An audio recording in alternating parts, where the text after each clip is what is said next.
ఆధ్యాత్మిక సంపదకి సంబంధించినంత వరకు సనాతన ధర్మంలో అసలు భగవద్గీత పేరు వినని వాళ్ళు ఉండరు. తెల్లవారి లేస్తే ప్రత్యేకించి న్యాయస్థానాల్లో మనం నిజమే చెప్తున్నాము అన్నప్పుడు భగవద్గీత మీద ఒట్టు పెట్టించడం అన్నది ఒక స్థితి. అంటే దాని యొక్క వైభవానికి, దాని మీద సనాతన ధర్మంలో ఉండేటటువంటి వ్యక్తులకు ఉన్న విశ్వాసానికి, నమ్మకానికి అది ప్రతీకగా నిలబడుతుంది. ప్రస్థానత్రయంలో ఒకటి భగవద్గీత.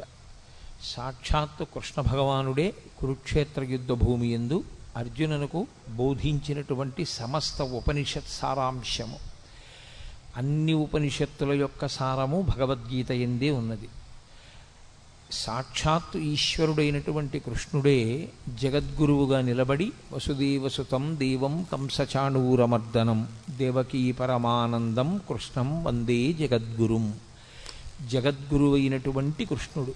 జగద్గురువైనటువంటి కృష్ణుడు అంటే ఆయన జగత్తును ఉద్దేశించి చెప్పలేదుగా భగవద్గీత.